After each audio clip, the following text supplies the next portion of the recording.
బాగ్లిగంపల్లి RTC కళాభవనంలోని Telangana రాష్ట్ర గోపాలమిత్ర సంఘం ఆధ్వర్యంలో ఆత్మీయ సన్మాన మహోత్సవం జరిగింది. ఈ కార్యక్రమానికి ముఖ్య అతిథిగా మంత్రి పొన్నం ప్రభాకర్ హాజరయ్యారు. రాష్ట్ర నలుమూలల నుండి గోపాలమిత్రాలు కార్యక్రమానికి భారీగా హాజరయ్యారు.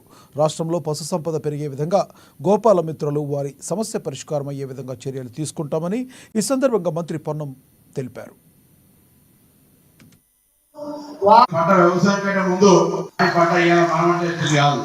కాబట్టి పెద్దలు చెప్పినట్టుగా వెనకడికి కొంత పెద్దవాళ్ళకి పరిమితమైనటువంటి ఈ యొక్క పశువులకు సంబంధించిన అంశం ఇప్పుడు రెండు కేటగిరీలు అయిపోయింది రాష్ట్రంలో. ఒకటి ఇట్లా బర్రెను ఆవును ఉంచుకునే విధంగా అయితే మనం కుటుంబ పోషణతో పాటుగా సమాజంలో చాలా అవసరం ఉన్నటువంటి ఈ యొక్క శాఖకు సంబంధించి నేను హుస్నాబాద్ శాసనసభ్యుడిగా అంతకుముందు పార్లమెంట్ సభ్యుడిగా ఉన్నప్పుడు హుస్నాబాద్ అంతర్భాగం లేదా జిల్లా మొత్తంగా పాల ఉత్పత్తికి సంబంధించి వారు చెప్పినట్టుగా ఆరోజు పిఎస్ గా వెటర్నరీ డాక్టర్ మేడం ఇలా మళ్ళీ కూడా వెటర్నరీ డాక్టర్ శ్రీనివాస్ రెడ్డి గారు కూడా నా దగ్గర అందుకంటే రైతు పెట్టాను. మా నాయన నేను పార్లమెంట్ సభ్యుడు అయిన తర్వాత కూడా మా ఇంట్లో పశువులకు సంబంధించిన సంపద ఉంటే ఇవాళ కూడా మేము ఎప్పుడైనా నా దగ్గరికి మినిస్టర్ క్వార్టర్కి వస్తే ఇవాళ కూడా నా ఇంట్లో ఆవు కూడా ఇవాళ కూడా